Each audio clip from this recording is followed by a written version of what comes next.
দক্ষিণ লেবাননে ইসরায়েলের কর্মকাণ্ড নিয়ে এবার কঠোর প্রতিক্রিয়া জানালেন দেশটির প্রেসিডেন্ট জোসেফ আউন।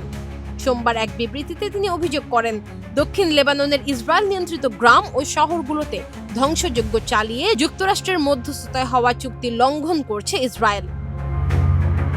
আউন বলেন, ইসরায়েলের এসব কর্মকাণ্ড মানবাধিকার ও আন্তর্জাতিক আইনের সরাসরি লঙ্ঘন। একই সঙ্গে এগুলো লেবানন ও ইসরায়েলের মধ্যে দীর্ঘস্থায়ী শান্তি ও নিরাপত্তা প্রতিষ্ঠার লক্ষ্যে করা সমঝোতারও স্পষ্ট বিরোধী।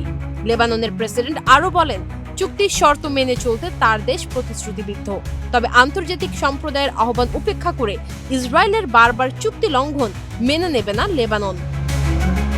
গত ২৬ জুন যুক্তরাষ্ট্রের মধ্যস্থতায় এই কাঠামোগত চুক্তি হয়। এতে দক্ষিণ লেবাননের নির্দিষ্ট কিছু এলাকা থেকে ধীরে ধীরে ইসরায়েলি সেনা প্রত্যাহার এবং সেসব এলাকায় লেবাননের সেনাবাহিনীর নিয়ন্ত্রণ প্রতিষ্ঠার কথা বলা হয়েছে। পাশাপাশি দক্ষিণ লেবাননের সক্রিয় স্থানীয় সশস্ত্র গোষ্ঠীগুলোর নিষ্ক্রিয়করণের বিষয়টিও রয়েছে চুক্তিতে। তবে চুক্তির পরও দক্ষিণ লেবাননে ইসরায়েলের সামরিক তৎপরতা ও ধ্বংসযজ্ঞ নিয়ে অভিযোগ অব্যাহত থাকায় নতুন করে উত্তেজনা তৈরি হয়েছে এই অঞ্চলে।